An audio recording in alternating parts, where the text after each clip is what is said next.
Assalamualaikum warahmatullahi wabarakatuh. Saya Afnan Mahir Joyo dengan NIM 012 dan di sini saya akan menjelaskan tentang pengertian dari murabahah.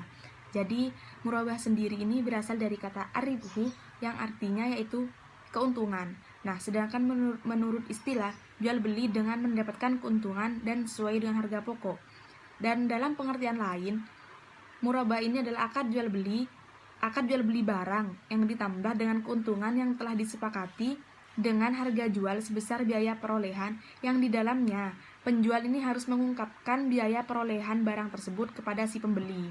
Jadi, ini ketika ada seseorang yang ingin membeli barang kepada si penjual, jadi nanti penjual ini harus mengungkapkan atau mengatakan bahwa ia mengeluarkan modal sebesar sekian dan ia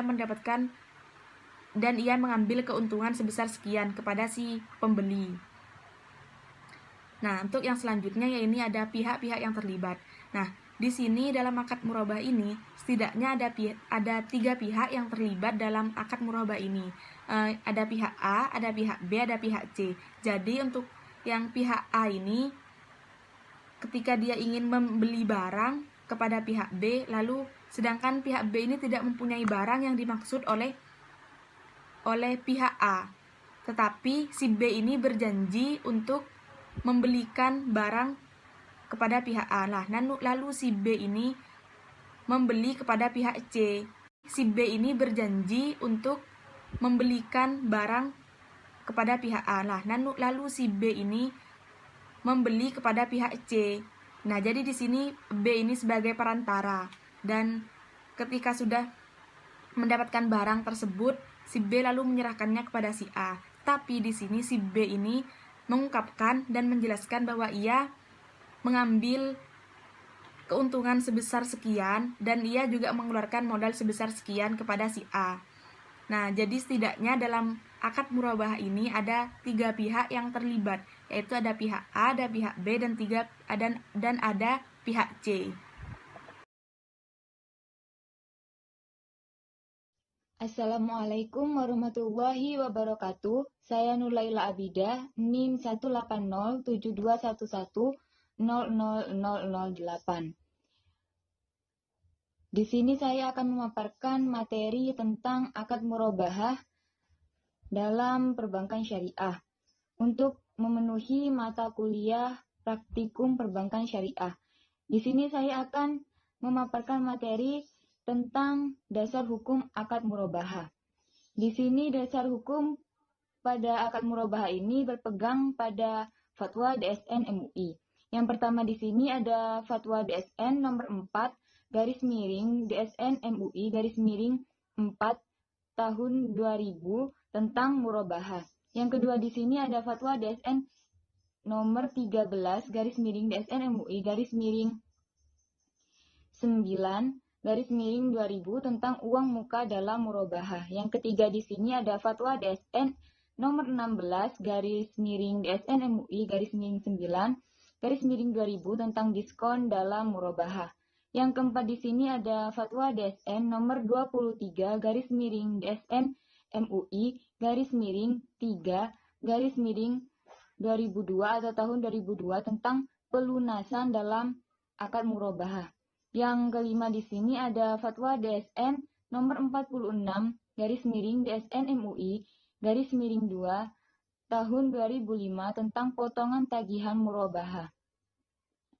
Yang keenam di sini ada fatwa DSN nomor 47 garis miring DSN MUI garis miring 2 garis miring 2005 tentang penyelesaian piutang murabahah bagi nasabah yang tidak mampu membayar. Yang ketujuh di sini ada fatwa DSN nomor 48 garis miring DSN MUI garis miring 2 tahun 2005 tentang penjadwalan kembali terhadap tagihan murabahah itu. Yang kedelapan di sini ada fatwa DSN nomor 49 garis miring DSN MUI garis miring 2 garis miring 2005 tentang konversi akad murabahah. Yang kesembilan di sini ada fatwa DSN nomor 84 garis miring DSN MUI garis miring 12 garis miring 2012 tentang metode pengakuan keuntungan at-tamwil bi al-murabahah atau pembiayaan murabahah di lembaga keuangan syariah sendiri. Yang ke-10 di sini ada Fatwa DSN nomor 90 garis miring DSN MUI garis miring 12 garis miring 2013 tentang pengalihan pembiayaan murabahah di lembaga keuangan syariah. Selanjutnya, saya akan memaparkan ketentuan-ketentuan yang ada di dalam akad murabahah. Yang pertama itu ketentuan kepada bank syariahnya. Di sini yang pertama ada bank dan nasabah harus melakukan akad murabahah yang bebas dengan riba. Jadi, antara bank dan nasabah ini harus melakukan transaksi akad murabahah ini yang bebas dari riba. Yang kedua di sini ada barang yang diperjualbelikan tidak diharamkan oleh syariat Islam. Barangnya tidak mengandung unsur-unsur haram juga. Yang ketiga di sini ada bank membiayai sebagian atau seluruh harga pembelian barang yang telah disepakati kualifikasinya. Ini sesuai kesepakatan dengan nasabahnya. Yang keempat di sini ada bank membeli barang yang diperlukan nasabah atas nama bank sendiri dan pembelian ini harus sah dan bebas riba. Seperti itu. Yang kelima ada bank harus menyampaikan semua hal yang berkaitan dengan pembelian. Misalnya jika pembelian dilakukan secara utang. Jadi bank ini harus menyampaikan semua hal yang terkait dengan transaksi itu terhadap nasabahnya secara jujur dan dikatakan tanpa adanya menutup-nutupi. Yang keenam di sini ada bank kemudian menjual barang tersebut kepada nasabah atas pemesan itu dengan harga jual senilai harga beli yang ditambah dengan keuntungannya. Dan dalam hal ini, bank harus memberitahu secara jujur harga pokok barang tersebut kepada nasabah dengan biaya yang diperlukannya tersebut. Yang ketujuh di sini ada nasabah membayar harga barang yang telah disepakati tersebut pada jangka waktu yang telah disepakati oleh kedua belah pihak. Yang kedelapan di sini ada untuk mencegah terjadinya penyalahgunaan atau kerusakan akad tersebut, maka pihak bank dapat mengadakan perjanjian khusus dengan nasabah dan harus disepakati antara kedua belah pihak. Yang ke-9 di sini ada jika bank hendak mewakilkan kepada nasabah untuk membeli barang dari pihak ketiga, maka akad jual murabahah harus dilakukan setelah barang secara prinsip menjadi milik bank. Seperti itu kira-kira ketentuan kepada bank syariahnya. Selanjutnya ada ketentuan kepada nasabahnya. Nah, di sini yang pertama, nasabah mengajukan permohonan dan perjanjian pembelian suatu barang atau aset kepada bank. Yang kedua, ada jika bank menerima permohonan tersebut, maka ia harus membeli terlebih dahulu aset yang dipesannya secara sah dengan pedagang. Yang ketiga di sini ada bank kemudian menawarkan aset tersebut kepada nasabah dan nasabah harus menerima atau membelinya sesuai dengan perjanjian yang telah disepakati. Karena secara hukum perjanjian tersebut mengikat, kemudian kedua belah pihak harus membuat kontrak jual beli itu dengan akad murabahah tadi. Yang keempat di sini ada dalam jual beli ini, bank dibolehkan meminta nasabah untuk membayar uang muka saat menandatangani kesepakatan awal pemesanan. Yang kelima ada jika nasabah kemudian menolak membeli barang tersebut, maka biaya real bank harus dibayar dari uang muka tersebut. Nah, yang keenam di sini ada jika nilai uang muka kurang dari kerugian yang harus ditanggung oleh bank, maka bank dapat meminta kembali sisa kerugiannya kepada nasabah. Jika uang tadi yang dibayarkan oleh nasabah kepada bank itu kurang, karena nasabah itu menolak membeli barangnya, maka nasabah tetap berkewajiban untuk menanggung kerugiannya dan membayarkan kepada bank tersebut sesuai dengan kesepakatan. Yang ketujuh di sini ada jika uang muka memakai kontrak urbun sebagai alternatif dari uang muka, maka yang pertama di sini ada jika nasabah memutuskan untuk membeli barang tersebut, maka ia tinggal membayar sisa harganya. Yang kedua ada jika nasabah batal membeli barang tersebut, maka uang muka atau urbun itu menjadi milik bank maksimal sebesar kerugian yang ditanggung oleh pihak bank itu akibat dari pembatalan tersebut. Nah, dan jika uang muka tidak mencukupi, maka nasabah seperti yang tadi itu wajib melunasi kekurangannya kepada pihak banknya. Mungkin hanya itu yang dapat saya sampaikan tentang dasar hukum dan ketentuan dalam akad murabahah selanjutnya akan dilanjutkan oleh teman saya. Saya Vindi Horinisa dari kelompok 2 sebagai pemateri tentang akad murabahah. Nah, saya kebagian tentang rukun murabahah dan syarat-syaratnya. Adapun rukun murabahah itu ada 3, yaitu pihak yang berakad. Siapa aja sih pihak yang berakad? Pihak yang berakad itu adalah penjual dan pembeli, di mana dia harus seseorang yang sudah balik dan berakal. Nah, yang kedua adalah ada objek yang diakadkan. Nah, objek yang diakadkan ini barang yang diperjualbelikan dan harganya harus sudah diketahui. Nah, yang ketiga ada sigot atau ijab qabul, di mana ijab ini adalah serah, qabul adalah terima. Selanjutnya saya akan menjelaskan tentang syarat-syarat akad murabahah. Nah, syarat itu sebagai sesuatu yang keberadaannya melengkapi dari rukun yang 3 tadi. Nah, adapun syarat-syarat akad murabahah yaitu pihak yang berakad harus cakap hukum, sukarela, maksudnya mereka saling ridho, tidak dalam keadaan terpaksa atau berada di bawah tekanan. Yang kedua, objek yang diperjualbelikan harus tidak termasuk barang yang diharamkan, memberikan manfaat atau sesuatu yang bermanfaat. Penyerahannya objek murabahah dari penjual kepada pembeli dapat dilakukan, merupakan hak milik penuh pihak yang berakad sesuai spesifikasinya antara yang diserahkan penjual dan yang diterima pembeli. Yang selanjutnya yaitu akad atau zigot harus jelas dan disebutkan secara spesifik dengan siapa yang berakad. Antara ijab dan qabul atau serah terima harus selaras baik dalam spesifikasi barang maupun harga yang disepakati. Nah, tidak mengandung klausul yang bersifat menguntungkan keabsahan transaksi pada kejadian yang akan datang. Praktik penerapan akad murabahah. Nah, praktik penerapan akad murabahah ini yaitu ada baik dan mustari. Siapa sih baik dan mustari ini? Baik adalah penjual ataupun bank. Nah, mustari ini adalah pembeli ataupun nasabah dari bank syariah tadi.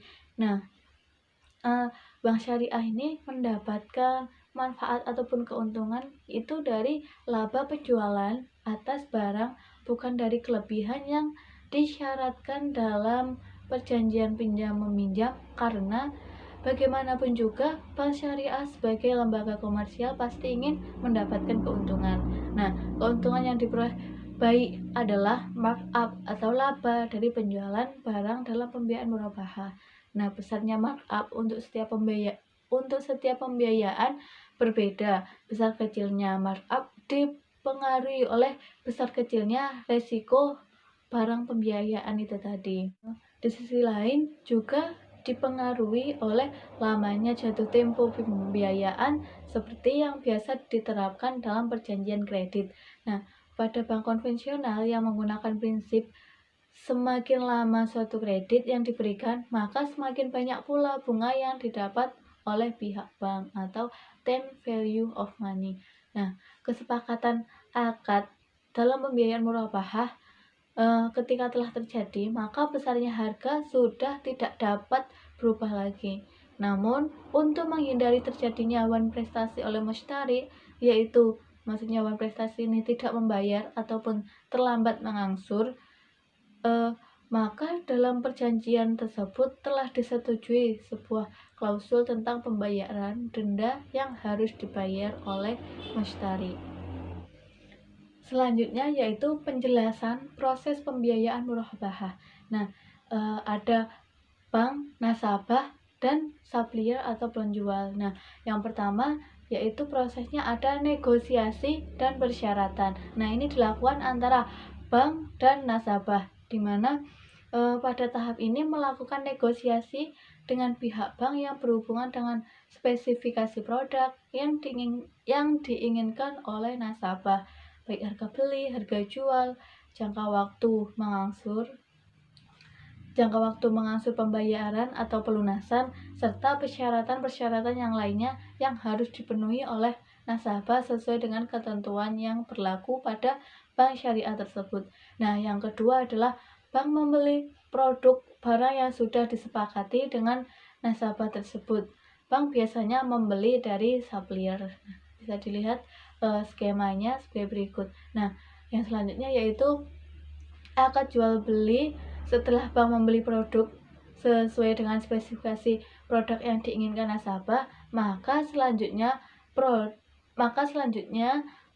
bank menjualnya kepada nasabah disertai dengan penandatanganan akad jual beli ataupun murabahah ini.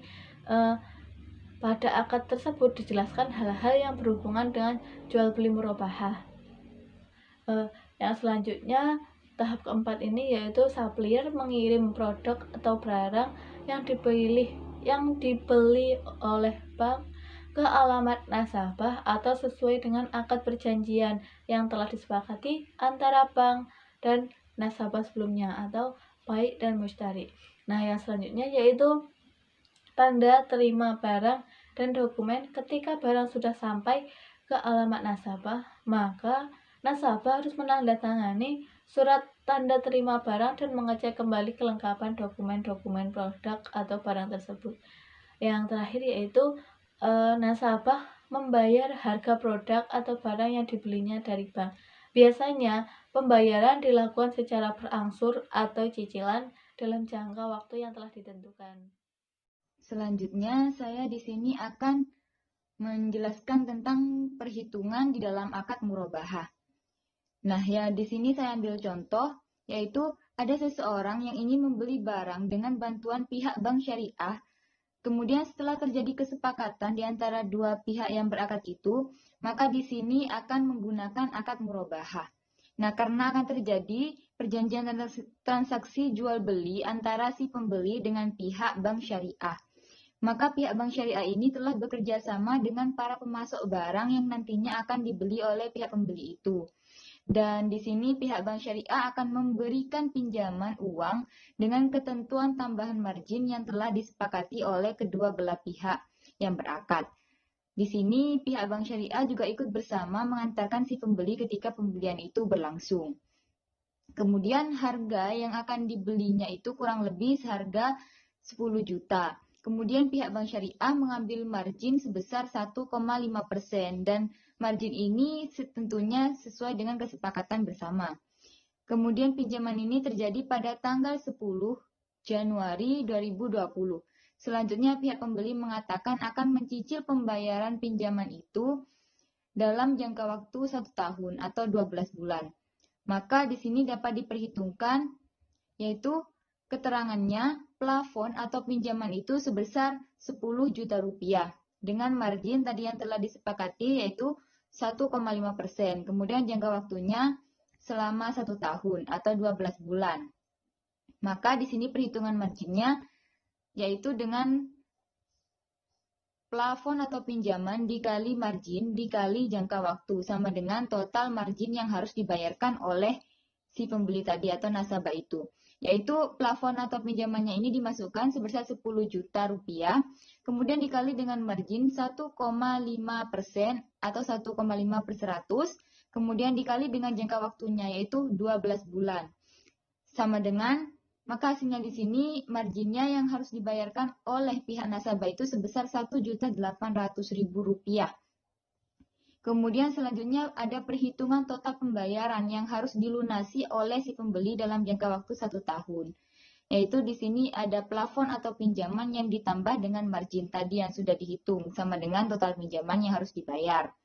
Yaitu plafon atau pinjamannya sebesar 10 juta rupiah yang ditambahkan dengan margin tadi yang sudah dihitung itu 1.800.000. Jadi total pinjaman semuanya itu menjadi 11.800.000 rupiah. Kemudian perhitungan pinjaman yang harus dibayarkan oleh pembeli itu setiap bulannya sampai memenuhi jangka waktu 1 tahun, yaitu dengan total pinjaman dibagi dengan 12 bulan atau jangka waktunya, sama dengan pinjaman yang harus dibayarkan setiap bulannya. Total pinjaman tadi dimasukkan yaitu sebesar Rp11.800.000 dibagi dengan 12 bulan. Sama dengan 983.333 sekian per bulannya. Atau bisa juga dibulatkan dengan Rp984.000 per bulannya. Kemudian di sini ada pembayaran yang harus dilakukan setiap bulannya oleh pihak nasabah atau pembeli itu dengan keterangan untuk dimasukkan di dalam tabel itu plafon atau pinjamannya itu sama dengan pinjaman dibagi dengan 12 bulan. Yaitu pinjamannya tadi sebesar 10 juta kemudian dibagi dengan 12 bulan dan dimasukkan di tabel ini. Yang margin itu diisi dengan margin yang dibagi dengan 12 bulan. Marginnya tadi 1.800.000 dibagi dengan 12 bulan. Di dalam tabel ini ada isi tanggalnya dari mulai, karena tadi pinjamnya dari bulan Januari, maka pada bulan Februarinya ini harus sudah dibayarkan. Nah, selanjutnya di sampingnya tanggal ini ada keterangan, kemudian ada plafon atau pinjaman, ada margin, dan kemudian ada total. Ditulis ini sesuai ke bawah, ada pada tanggal 10 bulan Februari dan seterusnya sampai 12 bulan. Keterangannya juga pembayaran ke 12. Dan di sini plafonnya juga tadi yang sudah saya katakan di atas bahwa pinjaman itu dibagi 12 bulan. Jadi 10 juta dibagi 12, yaitu pinjamannya harus dibayarkan di sini sebesar 833 sekian. Yang kemudian marginnya itu diisi dengan margin yang tadi 1.800.000 dibagi 12 bulan, yaitu margin harus dibayarkan setiap bulannya itu sebesar Rp150.000. Kemudian di total ini menjadi pembayaran yang harus dibayarkan setiap bulannya oleh pihak nasabah itu, yaitu sebesar 983.333 sekian. Karena ditambah antara plafon dan marginnya itu. Jadi total yang harus dibayarkan setiap bulannya ada di sini 983 sekian. Kemudian di total ke bawah setelah lunas, maka di sini ditemukan pinjaman itu sebesar 10 juta. Maka di sini benar hitungannya dan marginnya juga sebesar Rp1.800.000. Dan total pembayarannya semuanya itu juga jadi Rp11.800.000. Jadi di sini perhitungannya kira-kira seperti itu yang dapat saya sampaikan. Kurang lebihnya saya mohon maaf, selanjutnya akan dilanjutkan oleh teman saya. Nah, untuk yang selanjutnya yaitu ada klausul murabahah. Jadi di sini klausul murabahah itu bisa juga disebut dengan ketentuan-ketentuan dalam akad murabahah. Untuk yang pertama yaitu ada perjanjian atau akad standar yang telah disusun oleh pihak bank ini bersifat usulan dan tidak bersifat keharusan yang untuk dipatuhi oleh pihak lainnya. Untuk yang kedua ini ada pihak bank selalu memberikan kesempatan untuk bermusyawarah dengan calon nasabah terkait klausul standar perjanjian atau akad murabahah yang memberatkan. Dan untuk yang ketiga ini ada rukun murabahah mencakup adanya penjual atau bai, pembeli atau mushtari, objek jual beli atau mabi, harga atau taman, dan yang terakhir itu ada ijab qabul. Dan yang keempat ini syarat pelaksanaan perjanjian atau akad murabahah pada bank ini terdiri dari syarat subjektif dan syarat objektif. Nah, di sini untuk syarat subjektif yaitu terkait kecakapan hukum dan syarat objektif itu yaitu terkait objek yang diperjanjikan itu harus amwal atau harus halal. Nah, untuk yang keenam ini perjanjian atau akad pembiayaan murabahah harus memenuhi rukun dan syarat sah sebagaimana yang telah diatur dalam pasal 22 KHES dan 1320 KUHP Perdata. Nah, dan yang ketujuh di sini ada akad yang telah memenuhi rukun dan syarat sah disebut sebagai akad yang sah dan sahih. Dan yang kedelapan di sini ada kecakapan subjek hukum berkaitan dengan kemampuan untuk memikul tanggung jawab. Nah, yang kesembilan ini ada syarat subjektif berkaitan dengan sebab yang halal atau amwal, yaitu objek akad haruslah terbebas dari unsur maghrib, yaitu maisir, gharar, dan riba. Nah, Untuk yang ke-10 yaitu suatu perjanjian atau akad murabahah harus dilakukan berdasarkan keridhoan, yaitu antara pihak yang terwujud dalam perjanjian dengan adanya kesepakatan para pihak ketika ijab qabul serta konsep atau opsi. Dan untuk yang ke-11 yaitu suatu perjanjian atau akad murabahah tidak boleh mengandung unsur khilaf, tidak boleh mengandung unsur paksaan, tidak boleh mengandung unsur tipuan, dan tidak boleh mengandung unsur penyamaran. Nah, yang ke-12 yaitu suatu pembentukan perjanjian atau akad melalui penipuan dapat menjadi alasan pembatalan dalam suatu akad. Dan untuk yang terakhir yaitu 13, perjanjian atau akad murabahah berdasarkan pasal 21 KHIS harus memenuhi asas. Yang pertama, sukarela atau ikhtiari. Setiap akad dilakukan berdasarkan kehendak para pihak dan bukan karena keterpaksaan. Yang B, harus menepati janji atau amanah. Jadi untuk setiap akad wajib dilaksanakan oleh para pihak. Yang ke C, ini ada kehati-hatian atau ikhtiyati. Jadi dalam setiap akad dilakukan dengan pertimbangan yang matang. Yang ke D, ini ada saling menguntungkan. Jadi untuk setiap akad dilakukan untuk memenuhi kepentingan para pihak sehingga terhindar dari manipulasi. Yang E ada transparansi, yaitu akad harus dilakukan dengan pertanggungjawaban para pihak secara terbuka. Yang F ini ada kemampuan. Jadi maksudnya di sini akad harus dilakukan sesuai dengan kemampuan para pihak. Nah, untuk yang G yaitu ada kemudahan dan taisir. Jadi maksudnya di sini akad memberi kemudahan bagi masing-masing pihak untuk pelaksanaannya. Yang H di sini ada i'tiqad baik. Maksudnya di sini i'tikad baik. Jadi maksudnya di sini akad dilaksanakan dalam rangka menegakkan kemaslahatan. Dan yang terakhir I di sini ada sebab yang halal. Jadi akad tidak bertentangan dengan hukum. Dan untuk yang selanjutnya di sini ada klausul barang atau objek pembiayaan murabahah. Jadi untuk yang pertama yaitu barang seperti barang jual beli, bahan produksi, properti, alat-alat berat, dan barang-barang lain, dan segala macam bentuk yang dapat menjadi objek hak milik dan sesuai dengan pasal 499 KUHP Perdata. Yang kedua yaitu bank dan nasabah harus menyebutkan secara rinci dan jelas terkait spesifikasi barang yang menjadi objek murabahah dalam perjanjian. Nah, untuk yang ketiga di sini barang yang menjadi objek murabahah harus memenuhi kriteria sebagai berikut. Yang A, barang tersebut ada dan dimiliki secara prinsip oleh bank sebagai penjual. Dan yang B, barang tersebut dapat dinilai memenuhi prinsip syariah, dapat dilakukan penyerahan sebagaimana diatur dalam pasal. Dan yang keempat, transfer kepemilikan barang yang menjadi objek murabahah harus dilakukan secara efektif oleh bank sebagai penjual dengan nasabah sebagai pembeli. Dan untuk yang kelima, ini ada hak dan kewajiban atas barang atau objek murabahah beralih sesuai kepemilikan aset tersebut.